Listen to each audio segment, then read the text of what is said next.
Super, eh bien, on démarre. Donc, merci. On a avec nous Nicolas Kozubek et Arnaud Ménard. Je vais présenter rapidement les intervenants et leur demander de présenter leur structure et leur rôle. Moi, c'est Jérémy Fin. Je travaille pour la société Welcomer. On fait du contrôle d'accès en cloud nouvelle génération. Donc, on est une PropTech aussi, quelque part, même complètement. Et notre métier est de booster la flexibilité dans l'usage des bâtiments. Et j'ai la chance aujourd'hui d'avoir deux intervenants exceptionnels. Nicolas Kozubek, qui est le directeur du Propel by MIPIM France, qui est un événement mondial qui auparavant s'appelait MIPIM PropTech et qui aura lieu prochainement, donc mi-septembre, dans le cadre de la Paris Real Estate Week, je crois. Mais Nicolas, vous allez nous en dire plus. Exactement. Et le Propel by MIPIM, c'est la grande messe des PropTech, donc on va en reparler. Arnaud, quant à vous, vous êtes associé du cabinet de conseil en stratégie Impulse Partners et vous avez notamment un tropisme vers les sociétés de la PropTech, de la construction et des infrastructures urbaines de manière générale, l'énergie, les utilités, etc. Vous allez nous raconter tout ça. Je commence par vous, Nicolas. Est-ce que vous pouvez nous en dire plus sur vous, sur votre parcours, sur le grand projet que vous dirigez avec vos équipes, donc le Propel by MIPIM, s'il vous plaît? Bien sûr, alors moi je fais partie des équipes de Reed Midem et de la grande famille MIPIM depuis 2 ans et quelques jours. Et en fait, j'ai intégré ces équipes pour travailler justement sur le développement de toutes les perspectives innovation et PropTech, bien évidemment inclus, pour alimenter en fait les discussions et le marché de l'immobilier. On a fait ça à travers une initiative qui consistait en la création d'une nouvelle marque qui s'appelait MIPIM PropTech et qui aujourd'hui s'appelle Propel by MIPIM. En 2016, en fait, un premier événement new-yorkais, qui est aujourd'hui notre événement historique, qui a été rejoint en 2018 par l'événement parisien dont on parle. Et on a un événement à Hong Kong qui a été lancé l'an dernier. Alors, vous pouvez imaginer que c'est pas du tout les meilleures conditions pour réaliser des événements là-bas, mais on a des connexions assez fortes qui nous permettent d'avoir des intentions aussi sur ce marché-là. Donc, l'idée, c'est un point de rencontre important entre nos partenaires traditionnels de l'immobilier et tous les écosystèmes d'innovation pour générer de la conversation, du business et pousser vers les changements dont on sait qu'ils sont nécessaires au niveau de cette industrie. Et vous, votre parcours avant d'en arriver chez Propel enfin, à quelque part à animer cette rencontre en France, Propel by MIPIM. Mais vous avez le périmètre international ou vous êtes que France? International. Je D'accord, donc m'occupe je événement de Hong m'occupe de Kong. l'ensemble des événements dont je vous ai parlé. Ok. Et mon parcours, en fait, moi, je n'ai que fait de l'immobilier, mais dans une seule société. C'est-à-dire que avant ça, j'ai passé 10 ans chez Unibail-Rodamco Westfield, avec d'abord un background marketing. Et ensuite, je suis devenu directeur de centres commerciaux, ce qui aide quand même pas mal, en fait, à comprendre comment marchent des actifs comme ça, Oui. notamment la défense au cas de temps et aussi sur des projets ensuite de développement en Scandinavie. Et enfin, j'ai fini au lab d'innovation d'Unibail, ce qui m'a en fait aidé à me connecter tout doucement à ces sujets par la suite. Que vous avez vu naître. Donc marketing, l'exploitation opérationnelle dans Exactement. la vraie vie d'un gros centre commercial, celui qui à l'époque, je crois, était encore le plus grand d'Europe, j'imagine. Oui, alors sans doute, ça dépend, Europe continentale ou pas. Enfin, Ouais, et ça ok. dépend quels critères on prend. C'est toujours pareil, hein. Absolument. Et après, donc le lab, donc au contact des startups, au service des innovations du grand groupe. Formidable. Merci Nicolas pour cette présentation. On va rentrer dans le vif du sujet après sur ce qu'est la PropTech exactement et ce que ça peut apporter à ses utilisateurs. Arnaud, j'ai rapidement présenté Impulse comme un cabinet de conseil en stratégie. Est-ce que c'est bien un cabinet de conseil en stratégie? Oui, oui, merci Jérémy. Bonjour Nicolas. Salut. D'abord, ravi d'être là et merci de m'avoir invité. Je ne sais pas si on est des invités exceptionnels, mais en tout cas, on est très content d'être là. Voilà. Oui, oui, on est un cabinet de conseil. En fait, c'est un peu difficile de nous mettre dans une case parce qu'on a plusieurs activités qui se recoupent et qui sont intéressantes. Et je pense que c'est ça qui plaît pas mal et aux partenaires et aux startups avec lesquels on travaille. En fait, on a réellement une activité de conseil strat avec un focus spécifique innovation, comme vous l'avez dit, dans les secteurs immobilier, construction, infrastructure, bref, tout ce qui a trait à la ville, à l'énergie, au territoire. Donc, on est très spécialisé dans ces secteurs-là et on accompagne l'ensemble des acteurs de la chaîne de valeur là-dessus, donc les foncières, les promoteurs, les bailleurs, les constructeurs, les ingénieries, les aménageurs et les collectivités dans leur démarche d'innovation, à la fois sur la forme et sur le fond. Sur la forme, c'est comment je me structure pour changer un peu mon modèle, pour innover, pour faire que l'innovation se diffuse en interne, pour créer évidemment du lien avec la stratégie. Bref, ça, c'est vraiment du consulting classique. On le rend très opérationnel avec de l'accompagnement de la création d'un fonds d'investissement, par exemple, dédié aux startups. On l'a fait avec Vinci Immobilier, la mise en place de démarches d'intrapreneuriat. Voilà, on a, et puis énormément d'éléments pour de la mise en relation et du sourcing. Donc ça, c'est la partie vraiment conseil. Et puis, on a développé sur l'intuition de Thomas, qui est le fondateur d'Impulse il y a 7 ans, des plateformes d'innovation qui ont vocation à regrouper d'un côté des partenaires qui ont pour 60 ou 70% des sujets, des enjeux communs, des attentes en commun, et plutôt que d'aller leur vendre à chacun un petit peu de visibilité sur le marché, de leur expliquer ce que les autres font et de leur présenter finalement les mêmes solutions, les mêmes porteurs de solutions, on a créé des dispositifs thématiques qu'on appelle accélérateurs en plateforme d'innovation, où on identifie pour eux des solutions, des startups qu'on leur présente, qui répondent à leurs enjeux. Et on a créé comme ça un certain nombre de structures, à chaque fois sur une thématique qui correspondait au sujet émergent, à la fois parce que, d'une part, le marché nous disait, il y a 6 ans, c'était comment on améliore la composante énergétique dans le bâtiment. Ensuite, ça a été comment est-ce que, une fois qu'on a fait ça et qu'on a un peu fait des blocos dans les bâtiments, on remet un peu la notion de confort, de qualité de vie dans les bâtiments, et puis on en refait aussi des bâtiments qui sont un peu plus souples parce que la manière de travailler a changé. Bref, à chaque fois, on a créé une plateforme nouvelle avec l'idée qu'il y avait un besoin sociétal, donc il y avait un besoin des villes, un besoin des collectivités, des donneurs d'ordre, des utilisateurs, et de l'autre côté, l'émergence de porteurs de solutions qui commençaient à arriver et qui cherchaient encore un peu à adresser leur marché. Voilà. Et donc, on a créé ces plateformes d'innovation au fur et à mesure, ce qui fait de nous un objet un peu atypique au milieu de tout ça, c'est qu'on est donc à la fois une vraie structure de conseil strat innovation et on est en même temps un vrai accélérateur de solutions et de mise en relation de start-up avec leurs clients potentiels. Impeccable. Et vous, votre parcours personnel avant de vous associer à l'équipe fondatrice d'Impulse? Eh ben, c'est un peu comme Nicolas, c'est très immobilier, donc de la promotion immobilière sur des beaux projets de restructuration, notamment lourde à Paris, tertiaire et logement. Et puis j'ai débuté ma carrière sur de l'assistance à maîtrise d'ouvrage environnementale qui commençait tout juste à porter ce nom. Donc là, il faut se remettre dans la perspective de la RT 2000, des premiers bâtiments HPE, bref, du moment où on a commencé à se dire qu'il fallait faire quelque chose concrètement en matière d'énergie et d'environnement dans les bâtiments. Et donc, on a été à l'époque dans une petite boîte qui était un petit bijou qui s'appelait Green Affaires, les pionniers à faire cette démarche-là. Et cet état d'esprit-là, j'ai le plaisir de le retrouver aujourd'hui auprès des 400 ou 500 startups qu'on accompagne au quotidien sur nos sujets. Donc 400-500 en 7 ans, si j'ai bien compris? Alors aujourd'hui, on a 500 startups qui ont intégré, 500 startups qui ont intégré notre écosystème. Ça veut dire quoi intégrer l'écosystème? Ça veut dire que on les a identifiées, on les a préqualifiées, on considérait qu'elles étaient intéressantes pour nos partenaires et on les a présentées à nos partenaires. Donc, on les a présentées à des promoteurs ou à des constructeurs en fonction de qui sont leurs clients. Et ce sont nos partenaires réunis ensemble en comité de sélection qui ont dit, voilà, la startup est intéressante, intrinsèquement, elle a des qualités et en plus, j'ai un intérêt de collaboration.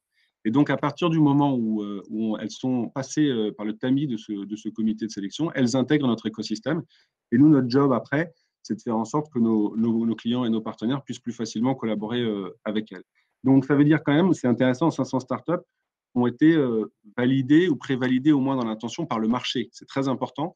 Ce n'est pas juste des startups qu'on a trouvées sympathiques, il y en a beaucoup, c'est des startups que des professionnels, des futurs clients ont identifiées comme étant pertinentes.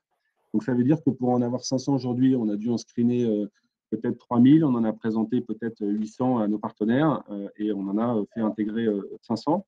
Et ça, c'est vraiment sur un focus très français. Et là, depuis 2 ans, on a très ouvert à l'Europe et à l'international. Et donc, on a un écosystème maintenant de plus de 3000 startups identifiées, préqualifiées à l'international. Alors, les chiffres sont assez impressionnants. Si vous dites que potentiellement, enfin, vous avez screené quelque chose comme 3000 startups, c'est-à-dire qu'il y a potentiellement 3000 startups sur des thématiques qui ont trait à la ville et au bâtiment en France. Donc, c'est des chiffres très importants. Nicolas, est-ce que pour vous, qui avez une vision mondiale du sujet, est-ce qu'il y a une spécificité française dans la PropTech? On on va ensuite définir la PropTech, on fait les choses dans le mauvais ordre. Mais est-ce qu'il y a des particularités dans le modèle de développement français? Donc, on a notamment de très grands acteurs de la construction, et quand bien même c'est un marché très morcelé, on a des acteurs qui, au niveau européen et même mondial, sont des sociétés, sont des faiseurs très importants. Et vous étiez chez ce qui est maintenant URW, qui est un leader mondial, et on a des acteurs comme des Vinci, des Bouygues, des Eiffage en France qu'il n'y a pas forcément ailleurs. Est-ce que ces conditions de marché-là font qu'il y a plus de PropTech en France qu'ailleurs, et ou est-ce que les chiffres dont nous parle Arnaud, quelque part, traduisent l'ébullition au niveau mondial dans la transformation du secteur donc des PropTech, mais aussi de la ConstructTech? Parce que j'ai compris, Arnaud, que votre scope est très large. Ce n'est pas que la PropTech. Oui, c'est pas forcément 3000 PropTech. Ouais. Alors, moi, je n'aime ni les réponses tout blanc ou tout noir, donc je vais être très mesuré là-dessus. Je pense qu'il n'y a pas une ébullition en France plus forte qu'ailleurs, et en plus, ça dépend de quoi on parle quand on dit ailleurs. Malgré tout, je pense qu'on n'a quand même pas à rougir de toutes les initiatives qui ont été mises en place depuis plusieurs années. On entend beaucoup, en fait, et c'est vrai quelque part que un marché comme le marché américain, qui est beaucoup plus vaste quelque part, a des facilités, quand on ramène toujours ça, la scalabilité. Et nous, quand on a lancé ça en 2016 là-bas, c'était bien pour une raison particulière, c'est que l'intensité de ces conversations-là et de ces initiatives-là était très forte. En revanche, je pense que ça fait quand même désormais assez longtemps que les acteurs français dont on parle ont lancé des démarches qui sont des démarches qui sont pas toutes les mêmes. Et là-dessus, Arnaud en sait beaucoup plus que moi, mais qui sont tournées vers cette volonté d'avancer. Donc, je pense que la France n'a pas des particularités qui la distinguent profondément de ce qui se passe à l'étranger. On est sur un marché qui, comme le marché immobilier en général, est un marché plus local. Il y a des enjeux de réglementation, il y a des enjeux de gouvernance à maîtriser. Mais pour moi, il n'y a pas de spécificité extrêmement forte ou de mouvement plus fort en France qu'ailleurs. Je rajouterais juste une chose, c'est toujours la façon de poser cette question est intéressante et je la comprends, mais je trouve que c'est une façon de la poser qui est très française. C'est-à-dire, qu'est-ce qui nous distingue des autres? Et je pense qu'en fait, dans beaucoup d'autres écosystèmes, notamment liés à la PropTech, les gens se posent beaucoup moins la question. C'est-à-dire qu'ils arrivent sur un marché, ils essaient de structurer ce marché, de conquérir des parts de marché chez eux et à l'international. Et s'ils peuvent le faire, très bien. Et je pense que notamment la question des spécificités, ce serait peut-être même une question qui devrait se poser sur les deep tech et où est-ce qu'on crée des pôles d'expertise en termes de recherche sur les nouvelles technologies en France, et les applications derrière suivront. Mais je pense que c'est une façon très française. Mais je suis français aussi, hein, donc il n'y a pas de souci. Ah non, on s'en fait pas. Mais et pour vous, Arnaud, est-ce que vous pourriez nous faire l'exercice de définir éventuellement ce qu'est une PropTech, parce que pour le coup, vous n'accompagnez, vous n'accélérez pas que des PropTech. Est-ce que pour vous, dans la catégorisation des startups que vous accélérez, est-ce qu'on considère par exemple qu'une PropTech, c'est une entreprise technologique qui s'adresse à des acteurs immobiliers, ou est-ce que la définition est plus compliquée que ça et c'est pas comme FinTech, startup qui veut réinventer la finance, ou Retail Tech, une startup qui veut apporter des choses au monde du commerce? Alors, on vous dit pas. Sur mute. Ouais. Ouais, ça y est, je me suis fait avoir comme tout le monde, au moins une fois, c'est fait. Non, je disais, je pense qu'une partie de la réponse est un peu dans la question déjà, c'est-à-dire qu'effectivement, la définition basique, c'est une structure qui arrive avec des solutions techno qui s'adresse au secteur de l'immobilier. Voilà, ça c'est la réponse basique. Après, on a tendance à en faire toujours un peu, finalement, des marques. C'est du marketing beaucoup qu'on met autour de tout ça. On va parler presque par opposition de la low-tech sur un certain nombre de sujets. Je pense qu'il y a deux sujets. Il y a le sujet propre, ça veut dire que ça définit l'ensemble des acteurs de la chaîne de valeur immobilière. Et là, il y a encore de la marge d'ailleurs, parce qu'il y a encore plein d'acteurs avec lesquels on peut travailler et sur lesquels on peut aller plus loin. On pense rapidement aux promoteurs, aux foncières, etc. Mais les commercialisateurs, les notaires, les FM, enfin, tous ces gens-là ont plein de choses à voir avec la PropTech. Et finalement, ils sont peut-être un peu moins visibles parce qu'il y a peut-être moins de marketing que chez nos amis promoteurs ou foncières. Donc ça, c'est le premier sujet, c'est vraiment la sectorisation. Et puis après, le côté tech, ouais, dès qu'on met une ligne de code ou qu'il y a un petit peu de techno, on pourrait considérer que c'est tech. En fait, la définition de la PropTech, elle marche notamment pour aller chercher des subventions. C'est la même chose pour la Deep Tech. Donc, la réponse simple, c'est celle-là. Ensuite, moi, ce que je trouve intéressant et qui, du coup, définit un peu plus la PropTech, c'est de dire à un moment donné, par les avancées scientifiques, technologiques et l'usage qu'on en fait, on crée des nouvelles opportunités. Et là, nous, notre positionnement chez Impulse, c'est toujours le même, c'est de dire on ne s'intéresse pas à la tech pour la tech. Les gens qui arrivent en nous expliquant qu'ils font des outils digitaux hyper complexes avec de l'intelligence artificielle pour l'intelligence artificielle, etc. Ce n'est pas ça qui nous intéresse. Nous, ce qui nous intéresse, c'est en quoi c'est stratégique, en quoi ça devient intéressant. Et donc, ce qui devient vraiment riche, c'est de se poser la question quel rapport il y a entre la tech, la PropTech, et la stratégie des acteurs de l'immobilier. Et pour nous, c'est dans les deux sens, et c'est ça qui est vraiment intéressant. C'est à la fois la PropTech propose des nouvelles opportunités, parce qu'il y a des nouveaux outils, parce qu'on peut maintenant capter un certain nombre de choses sur les bâtiments, parce qu'on peut, avec des algorithmes, avoir des datas hyper pointues sur des sujets, parce qu'on peut utiliser les bâtiments d'une autre manière, etc. Et donc là, ça crée des opportunités presque de déplacement, de repositionnement des acteurs. Nicolas, tu connais bien le secteur du retail. Une foncière commerciale, elle ne parle pas ou elle parle plus que d'immobilier aujourd'hui. Elle parle de médias. Elle parle de savoir combien de personnes passent devant les vitrines, combien rentrent, comment ça se traduit en achat, etc. Donc là, la tech, elle permet un glissement du positionnement de la foncière commerciale vers un nouveau positionnement. Donc c'est la PropTech qui donne des opportunités de modification et de repositionnement stratégique. Et à l'inverse, la structure ne doit pas dépendre de la tech pour définir sa stratégie. Donc, elle a sa propre stratégie et elle va s'appuyer sur des outils technologiques, voire aider à les créer pour pouvoir étendre sa chaîne de valeur, pour pouvoir affirmer ou reconsolider son positionnement, pour pouvoir prendre le leadership sur un certain nombre de sujets. Donc voilà, ça dépasse un peu le cadre de la question, mais ce que je trouve intéressant dans la PropTech, c'est de voir en quoi elle est intrinsèquement et structurellement liée à la stratégie des acteurs de l'immobilier. Alors pour vous, donc on a fini le premier temps de ce webinaire qui était de présenter les structures, le casting et aussi de définir les termes qu'on allait employer tout le long. Et maintenant, si on rentre dans le vif du sujet, quelque part, une PropTech, elle existe pour travailler pour des grands comptes ou des comptes moins grands qui sont des opérateurs dans l'immobilier. On ne va pas refaire la chaîne de valeur que vous avez rapidement édicté, Arnaud. Mais il n'empêche que les relations start-up grand groupe sont forcément des relations complexes parce que chacun a beaucoup à apprendre de l'autre et on parle de structures très différentes.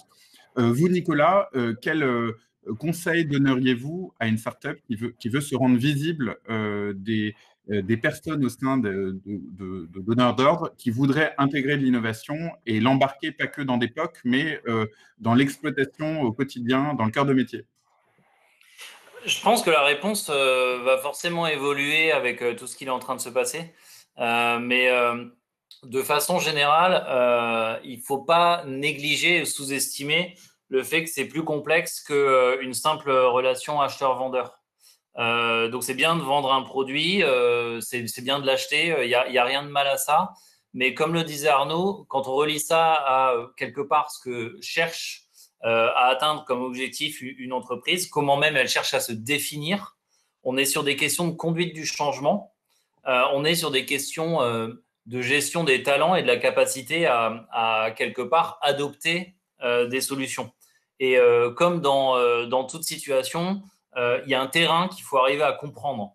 Et je peux comprendre qu'une société tech, PropTech, participe par exemple à des programmes d'innovation, gagne des concours ou autres. Je pense qu'il faut surtout se poser la question de est-ce que j'ai l'impression d'avoir en face de moi des interlocuteurs qui savent où ils vont et qui ont une stratégie qui est claire là-dessus.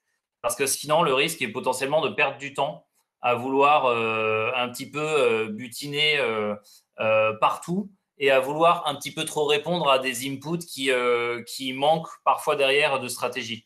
Et je pense que les structures comme Impulse, et il y en a beaucoup, et il y en a beaucoup dans le monde aussi, peuvent aider justement à être ce facteur de transition, de traduction, de compréhension de où veut aller cette entreprise et comment mon offre va avoir une résonance. Encore une fois, je pense que c'est un peu trop réducteur de parler de la PropTech comme d'une relation acheteur-vendeur, parce que souvent, en fait, l'acheteur ne sait pas qu'il peut acheter cette solution. Peut-être que l'acheteur n'est pas celui qu'on croit.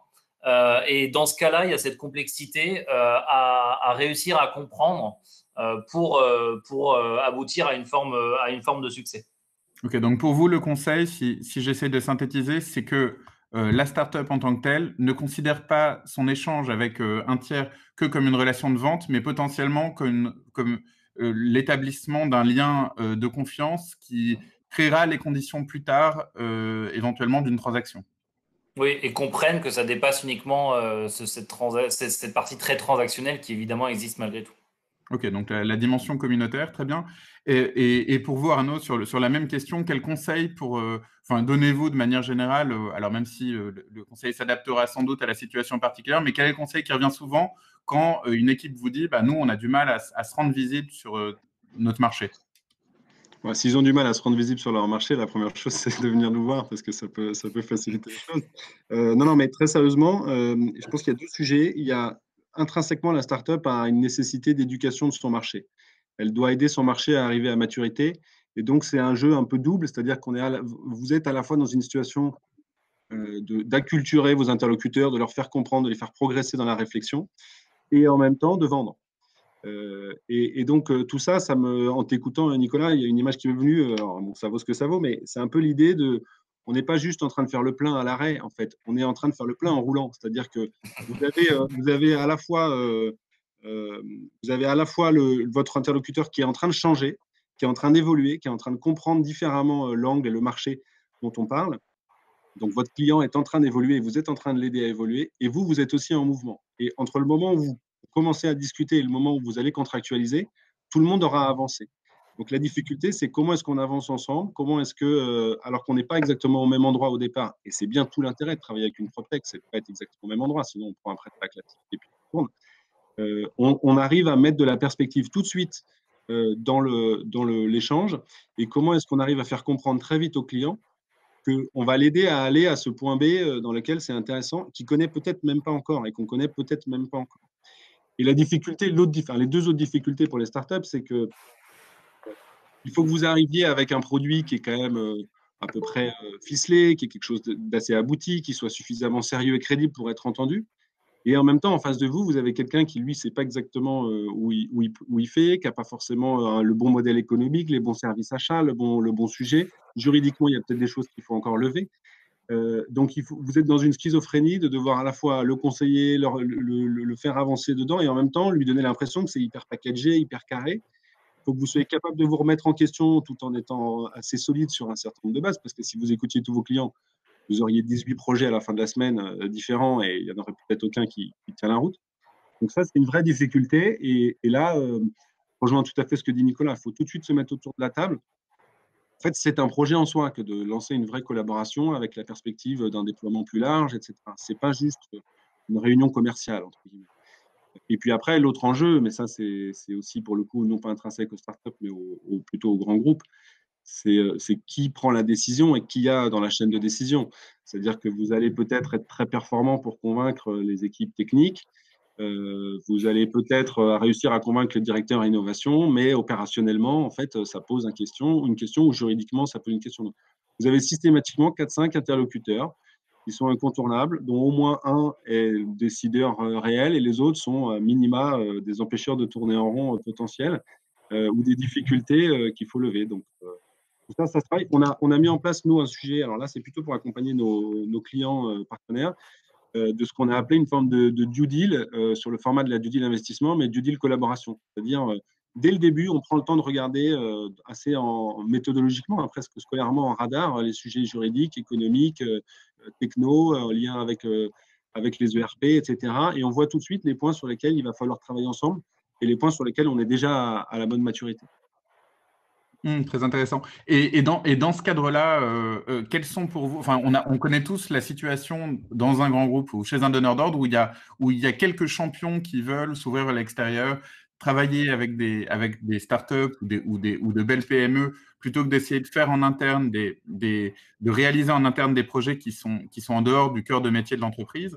Quels sont justement, on a parlé des conseils pour les startups pour se rendre visibles, à ces champions de l'innovation en interne, pour vous, quelles sont les bonnes méthodes pour manœuvrer de telle manière à rassembler autour de l'ouverture et du renforcement de l'écosystème? Je pense que d'abord, ça évolue beaucoup là depuis 2-3 ans. C'est-à-dire que le profil même des champions qu'on a en face de nous est un peu en train de changer. On est passé de la phase d'acculturation, de tentative justement de diffusion à des gens qui sont en général très opérationnels, très au clair et qui sont maintenant positionnés dans ces fonctions-là pour faire en sorte que les choses avancent. Ça, c'est quand même hyper positif et je pense que ça marche bien. Après, on est dans des secteurs où on a beaucoup de profils ingénieurs en face de nous. Moi, je suis ingénieur de formation, donc je ne dis pas le contraire, mais l'ingénieur par nature a tendance à penser qu'il peut faire lui-même. Et donc, Jérémy, c'est peut-être du vécu, mais il y a effectivement régulièrement cette impression ou cette tentative de certains gros clients de dire, bah voilà, l'idée est sympa, effectivement, on a compris le concept, technologiquement, c'est peut-être pas si compliqué, on va le faire nous-mêmes. Bon, bah, quand c'est le cas, à un moment donné, malheureusement, dans l'immédiat, il n'y a pas grand-chose à faire. C'est-à-dire que faut leur faire comprendre que ça risque d'être compliqué. Et en général, ça devient compliqué. Et puis, une fois l'expérience faite, une fois ou deux, en fait, on en est, je pense, à l'adolescence de ces démarches d'innovation. L'adolescence, c'est le moment où on teste un peu plein de choses et puis après, on se donne son calme. Donc, il faut laisser aussi de temps en temps les gens se faire leur propre expérience. C'est une mutation qui est progressive.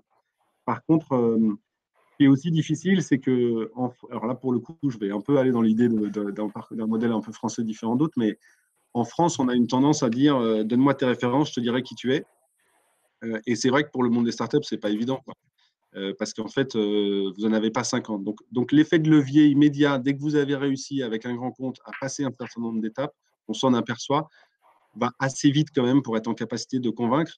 Il suffit d'expliquer qu'un des gros concurrents a décidé de travailler avec vous et qu'il n'a pas décidé de le développer en interne. Et en général, ce sont des arguments qui font mouche à des niveaux plus stratégiques dans l'entreprise.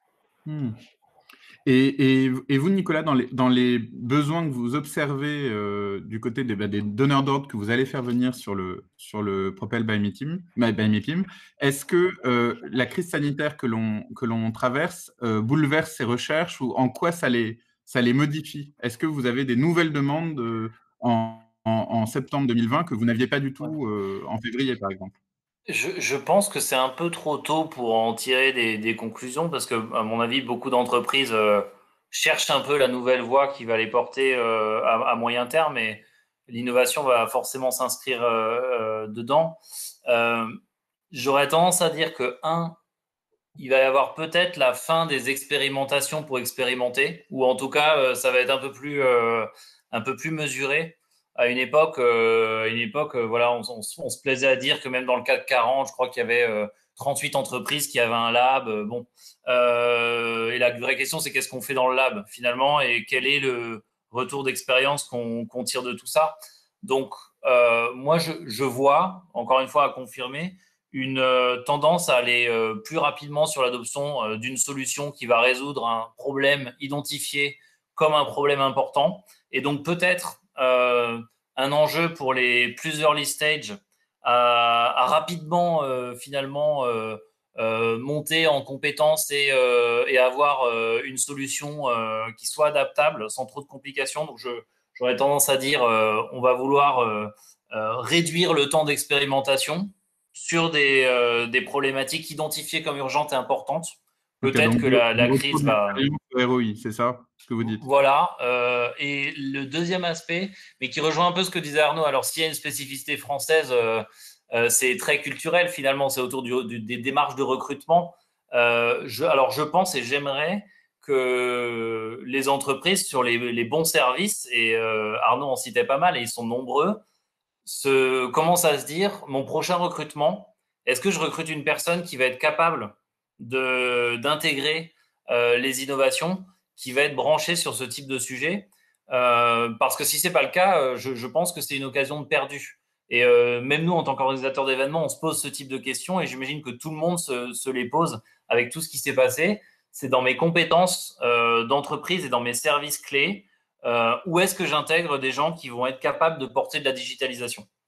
Donc, ces deux aspects-là, l'aspect recrutement, talent, voire transformation et politique interne, et aussi l'aspect, oui, un ROI sur des problèmes identifiés comme les plus urgents, et après, peut-être que sur d'autres sujets exploratoires, on a un peu plus le temps, mais voilà les deux tendances que moi, j'observe depuis quelques semaines. Arnaud, est-ce que, dans ce que vous voyez, vous confirmez qu'il y a une exacerbation quelque part liée aux incertitudes économiques de cette recherche du ROI côté donneur d'ordre? Oui, alors je suis d'accord déjà avec tout ce que dit Nicolas, comme souvent d'ailleurs. Je pense qu'effectivement, il y a une approche où on essaye d'être beaucoup plus pragmatique, beaucoup plus raisonné dans la manière de travailler. C'est quelque chose qu'on a pu vivre avec d'autres acteurs il y a 2 ans. On a beaucoup travaillé avec les bailleurs sociaux qui avaient des contraintes budgétaires très fortes. Et donc, c'est une approche de l'innovation qui est très structurée pour la transformation, pour la performance, et qui est moins dans la sérendipité joyeuse de tester un peu à tout va. Donc ça, c'est sûr. Encore une fois, c'est un peu notre cheval de bataille, mais c'est vraiment le lien et le fait d'avoir une approche très structurée autour de la stratégie. Parce que la stratégie, elle va définir les sujets sur lesquels vous avez besoin de ROI et les sujets sur lesquels il faut surtout pas de ROI. C'est-à-dire que, et ça, c'est difficile de le faire comprendre, mais quand c'est bien compris, c'est hyper pertinent. C'est-à-dire que vous avez des sujets d'évolution des métiers qui font que si vous essayez d'expérimenter ou de tester des choses dans une logique de ROI trop rapide, vous ne marchez pas. Une startup, quand elle se développe, si on lui demande d'avoir elle-même la capacité de générer du chiffre d'affaires au bout de la première année, elle ne marche pas. Ça dépend des sujets, mais elle a toutes les chances de ne jamais aller là où elle doit aller. D'où la logique d'être dans une vraie logique de start-up, d'investissement et d'avancer. Donc, il n'y a pas de raison qu'une boîte de 15 personnes soit capable d'investir et de ne pas être dans le ROI immédiat et d'être dans le ROI décalé, et qu'un grand compte qui a quand même en général des capacités financières un petit peu différentes ne soit pas dans cette capacité-là. Donc, il faut, je pense, vraiment être très stratégique. À court terme, dans les investissements court terme, très opérationnels, j'ai besoin que ça soit pertinent et efficace, et donc j'ai besoin d'un ROI. Par contre, mon métier est en train de changer, ma manière de faire est en train d'évoluer. J'ai besoin d'aller tester des choses qui sont potentiellement pertinentes, mais qui sont potentiellement pas efficaces. Et tant pis si j'ai pas de retour sur les 3 prochaines années, parce que si je fais pas cet exercice-là, je vais me casser la figure. Je pense que ça, c'est hyper important. Et donc, le secret, c'est de caler ça, de ne pas avoir une direction d'innovation complètement désolidarisé de la stratégie de l'entreprise, sinon on va un peu dans le mur. Donc, vous êtes complètement d'accord souvent, mais sauf que là, vous ajoutez quand même la notion de savoir ne pas rechercher forcément du ROI parce que c'est stratégique et parce qu'il faut savoir prendre son temps. Bah, merci Arnaud, c'est hyper intéressant Arnaud, c'est un très bon insight. Nicolas, on va venir enfin, on va parler de l'événement que vous organisez dans moins de 10 jours maintenant. À Paris, vous voulez nous en dire quelques mots et nous dire surtout comment vous adaptez l'organisation à tout ce qui se passe autour de nous, à l'année un peu folle qu'on est en train de vivre? Alors, vous savez, en tant que professionnel de l'événementiel, je pense que c'est difficile d'imaginer les chemins de traverse qu'on a vécu ces derniers mois. Et en fait, c'est intéressant parce que cet événement-là était prévu fin juin. Très vite, on a dit on va le faire en septembre. Et en septembre, on pourra le faire. Et j'ai une équipe réduite qui travaille dessus avec moi. Et en fait, on a cette obsession dans la tête de se dire on va réussir à monter un événement pour la communauté qui sera un événement de reprise dans les conditions qui seront les conditions de septembre. Et en fait, c'est intéressant parce qu'on a tous vu en juin, on a eu l'impression que tout était en train de revenir à la normale. Et on a eu une vague d'enthousiasme énorme en se disant OK, cet événement va se faire même sans doute dans des conditions parfaites, avec notamment une traction internationale qu'on cherche avec cet événement qui sera forte. Résultat des courses à la fin de l'été, c'est pas un secret que de dire qu'on aura beaucoup moins d'internationaux que ce qu'on aurait aimé. Il faut savoir que l'an dernier, l'événement avait 50% d'internationaux. Et les marchés, notamment du Royaume-Uni, du Benelux et de l'Allemagne, sont très friands de ce qu'on fait. Donc, c'est un événement qui sera de fait beaucoup plus français. Mais c'est pas mal, au contraire, parce que je pense qu'il y a un appétit extrêmement fort de se revoir. Et en tant que société qui organise des événements, c'est notre responsabilité de le faire. On a essayé toutes sortes d'initiatives digitales en attendant. On va annoncer très prochainement des initiatives digitales majeures qui enrichiront notre offre de valeur. Mais cet événement physique et ceux qui viendront, c'est un moment très libérateur. Comment on s'est adapté déjà, encore une fois, comme je disais, moi, on travaille vraiment dans une toute petite équipe. Moi, je me considère un peu comme la cellule innovation d'une grande entreprise aussi. On est 4 à travailler très activement sur ces sujets.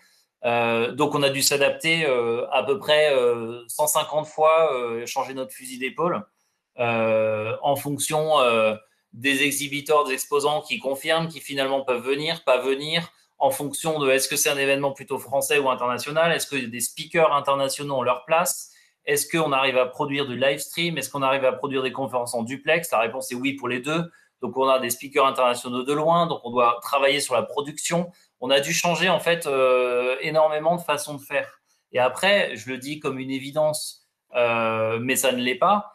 Le cœur de tout ça, ça a été, premièrement, on va assurer les conditions d'un événement en toute sécurité en termes sanitaires. On sait que les gens sont plus ou moins traumatisés, plus ou moins sensibles, plus ou moins attentifs à ça aujourd'hui. On a tous eu plein d'activités depuis le déconfinement. On comprend qu'il y a de toute façon un niveau de garantie extrêmement important à amener là-dessus. Et en vrai, c'est pas compliqué à faire. Il faut juste accepter, suivre des guidelines et ensuite les adapter. Donc, forcément, il y aura moins de monde dans les salles, il y aura de la mise à disposition de tous les produits nécessaires, il y aura des protocoles qui sont déjà très clairement expliqués sur nos sites.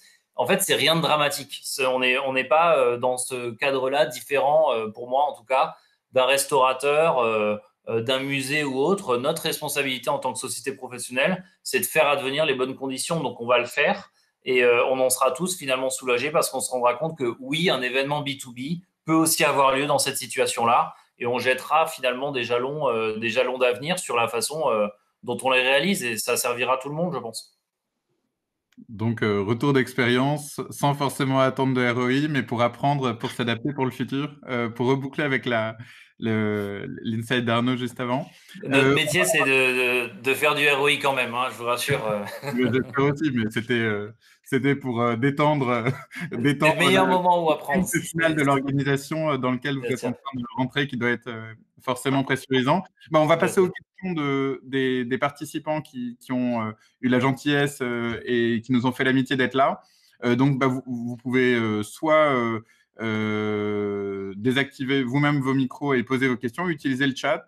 Et voilà, on a 7 minutes de questions comme troisième temps de ce webinaire, dont vous aurez un replay disponible relativement rapidement.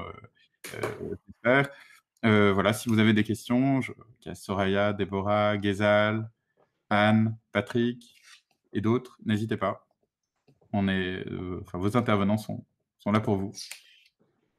Peut-être qu'en attendant que les gens arrivent à préparer ou à formuler leurs questions, juste un mot en complément pour dire qu'effectivement sur le salon, nous, on est accompagné les équipes Propel là, dans la réflexion sur le salon.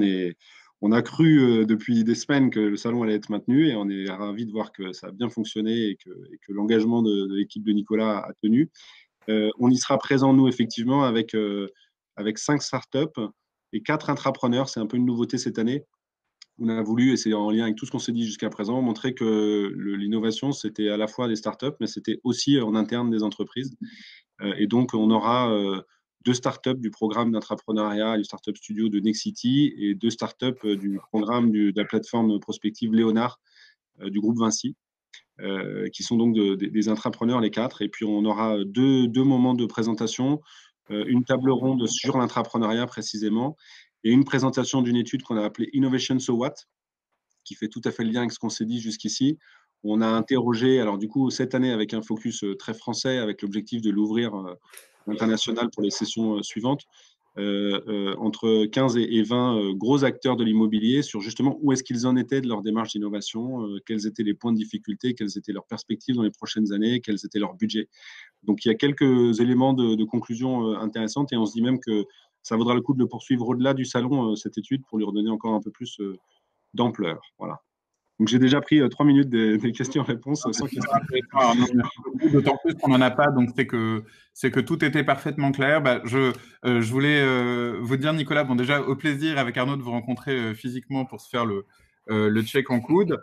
Mais surtout que, enfin, vous le disiez, Nicolas, bah, nous, chez Welcomer, on est impatient de revoir des gens quelque part. Enfin, évidemment, on fait des réunions en one-one, mais voir un événement avec tout ce qu'il faut de protection, enfin, de gestion du risque pour pouvoir enfin, voir quelque part une agora de personnes passionnées des mêmes thématiques, bah, on est très impatient d'être là. Et je pense que c'est le cas de beaucoup d'autres PropTech que nous et de tout le marché parce que c'est un monde qui ne peut, enfin, on est dans un monde qui peut fonctionner. Ah, on a quand même que par la rencontre et on a, merci, une question, Patrick, vous sauvez mon honneur, merci. Donc, une question de Patrick Blancheton. Pensez-vous que des acteurs en dehors du secteur de l'immobilier peuvent venir innover dans ce secteur? Ah, très intéressant. Il y a plein d'exemples, mais Arnaud, Nicolas? Oui, bah, évidemment, évidemment. En dehors de Google. Comment? En dehors de Google. En dehors de Google. Non, non, mais évidemment, il y en a qui peuvent. Nous, on bosse aussi sur le secteur de l'industrie et on a pas mal de solutions qui viennent de l'industrie. L'industrie est par principe industrialisée, donc très pointue sur certains sujets et donc tout un tas d'outils, capteurs, etc., qui viennent de l'industrie. C'est un peu la Formule 1 qui fait ramener dans le secteur de l'immobilier des sujets, donc ça marche très bien. Si on parle de 3D, il y a plein de gens qui viennent de l'animation, de sujets SI, etc., qui viennent de tout autre secteur.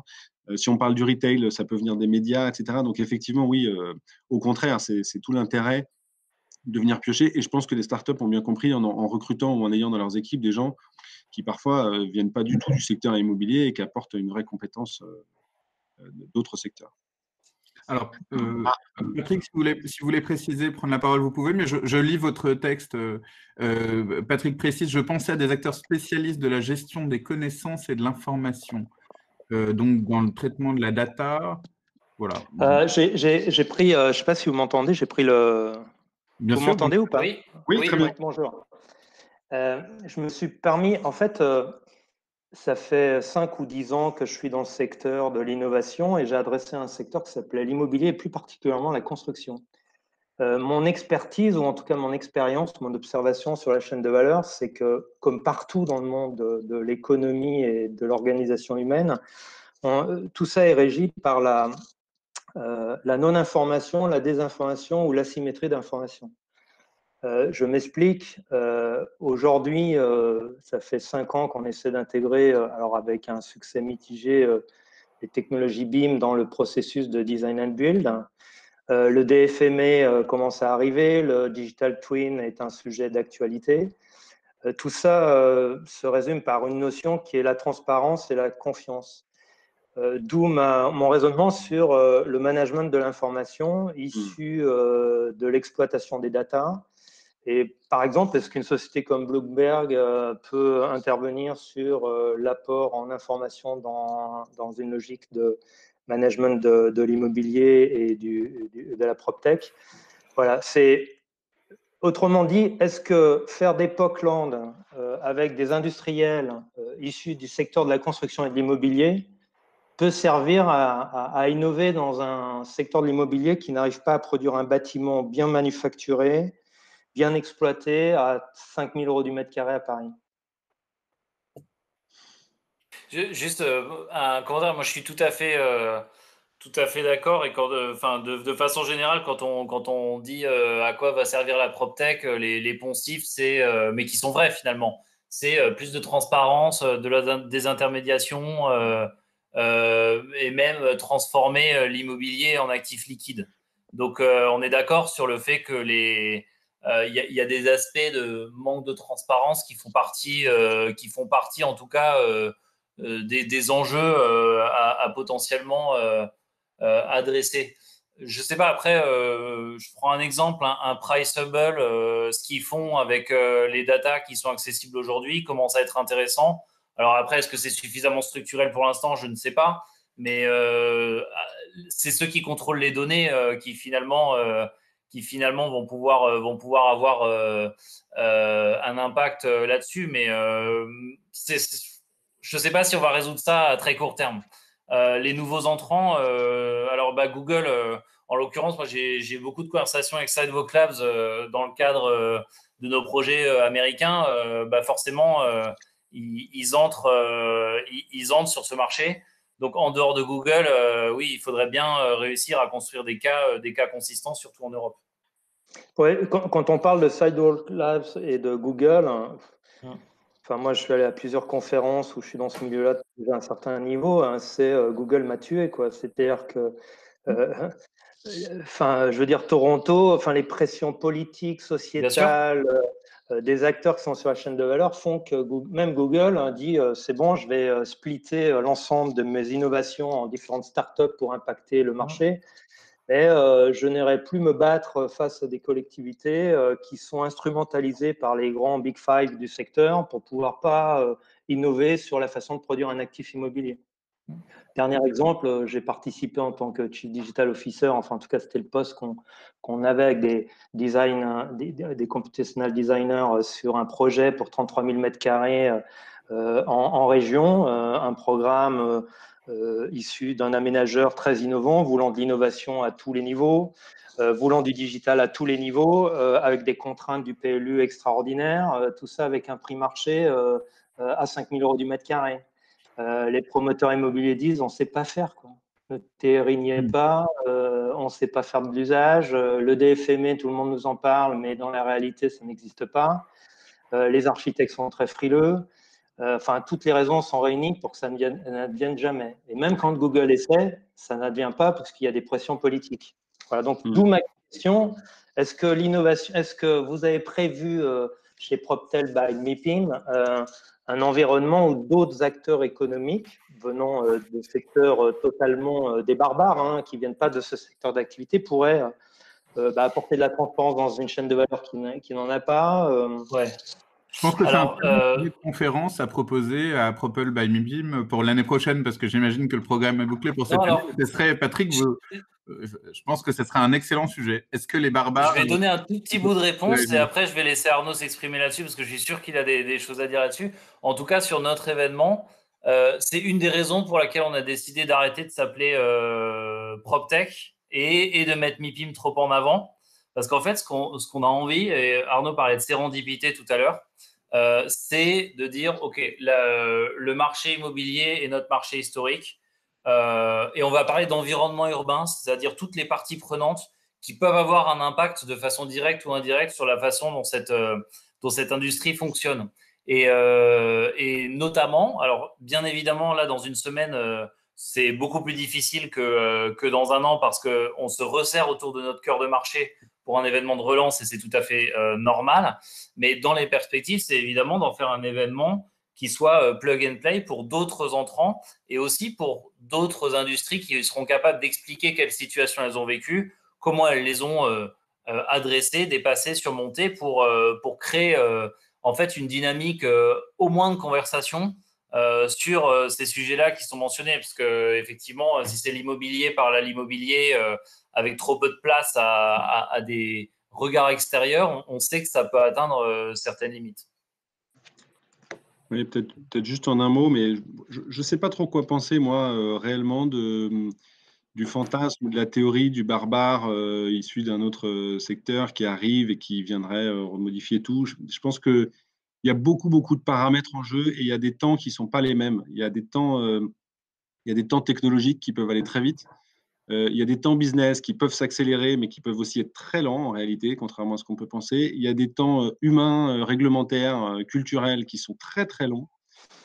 Et donc, ces étendards qu'on agite régulièrement avec cette menace ou cette opportunité d'acteurs, je ne dis pas du tout que ce n'est pas une réalité et que ça ne va pas arriver d'une manière ou d'une autre, mais j'ai l'impression que bien malin celui qui peut dire aujourd'hui à quelle échéance, dans quelle proportion et par où ça va arriver. Parce qu'il y a beaucoup trop de paramètres et de temps distincts qui entrent en ligne de compte pour que ça avance. Donc la prophétie sur ces questions, j'y suis pas trop favorable. Je pense qu'il faut rester observateur et humble et il faut essayer de voir comment les choses avancent. Par contre, dès que ça bouge, il faut surveiller de très près, quoi. Moi, c'était simplement quand je regarde un bilan prévisionnel d'un promoteur sur un actif foncier détecté par des prospecteurs fonciers avec plus ou moins de bases de données ou d'outils. Aujourd'hui, quand vous regardez, moi, parfois, je suis dans des clubs innovation immobilier. Parfois, quand on me dit parlez-moi du BIM, je dis ben, prenez votre tableau Excel promoteur et puis regardez toutes les lignes et regardez où on peut potentiellement apporter de la transparence, anticiper. C'est quoi les processus qu'on peut disrupter pour aller directement à l'acquéreur. Donc, je vois des expériences qui sont intéressantes, comme Abix, par exemple. Mais est-ce qu'Abix ne peut pas aller plus loin sur la modélisation en phase esquisse d'un bâtiment et plugger ça à des potentiels acquéreurs qui ne seraient pas sur un territoire identifié alors qu'on dépense 10% du budget d'un promoteur immobilier pour faire de la commercialisation? Bon, il y a plein de questions. Quand je dis barbare, c'est pas… Si je prends un bilan prévisionnel d'un promoteur immobilier, le foncier est passé de 15% à 25%, Montéry c'est 17%, et au milieu il y a des cases qui sont amoindries, c'est-à-dire le portage financier avec les taux d'intérêt. Et puis il y a une case construction où là vous avez des innovateurs qui font des nouveaux produits, des nouveaux procédés de fabrication, des fous furieux qui professent le DFMA, le Digital for Manufacturing and Assembly. Et les coûts de la construction doivent être compressés et même les gens qui sont dans l'acte de construire disent on fait n'importe quoi, n'importe comment, et il y a 30% de non-qualité dans le bâtiment.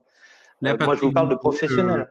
Vous ouvrez le sujet peut-être d'un futur webinaire sur comment révolutionner le coût de la construction d'un bâtiment. C'est un sujet ancestral parce que tous les bâtiments sont différents et en même temps, le rêve de tous les constructeurs, c'est l'industrialisation. Donc, merci d'ouvrir ce canal. On vous remercie beaucoup pour votre question parce que ça ouvre le sujet ça ouvre plein de sujets, notamment dans le monde de la promotion. Et je suis sûr que ça donne plein d'idées à Nicolas dans l'organisation des thématiques, des parcours du salon. Et ça nourrit la réflexion d'Arnaud. Alors, pour le coup… Juste pour conclure, je suis en train d'être dans des processus de sélection de start-up studios, de grandes foncières, voire foncières promoteurs immobiliers. Je me pose la question de savoir, pour céder 20% du capital de la future société dans laquelle je me trouve, que je suis en train de cofonder, et je me dis, est-ce que c'est bon, en fait, est-ce que j'ai envie de donner 20% à des promoteurs et à des foncières aujourd'hui? Est-ce que je ne ferais pas mieux de travailler avec Intel pour des CPU ou du calcul pour faire de l'intelligence artificielle sur des bases de données que j'aurais réussi à mettre en œuvre, plutôt que de passer, parce que je suis bien d'accord avec vous, aujourd'hui le problème des labs de mon fait, je pense que c'est des aveux d'impuissance.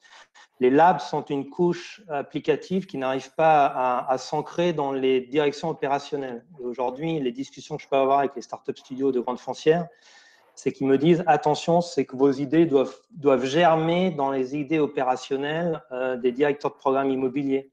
Et je sais que la majorité des directeurs de programme immobilier, même si j'ai entendu que ça a évolué, 95% des gens disent arrête de me casser les bonbons avec ton digital.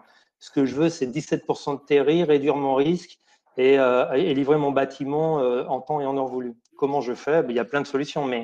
Donc, la question que je me pose aujourd'hui, c'est est-ce que j'ai envie de dealer ou est-ce qu'il est possible de dealer plutôt avec Intel, avec Bloomberg Venture, plutôt que de dealer avec des startup studios issus de foncières ou de Big Five français de la construction? C'est une question que je me pose. Voilà. Merci Patrick. Merci de votre écoute en tout cas et de votre retour. Merci à nos intervenants Nicolas et Arnaud pour nous avoir partagé tout ça et un grand merci, c'était hyper intéressant. J'espère plein de bons conseils pour ceux qui nous écouteront dans le replay. À bientôt. À bientôt. À bientôt.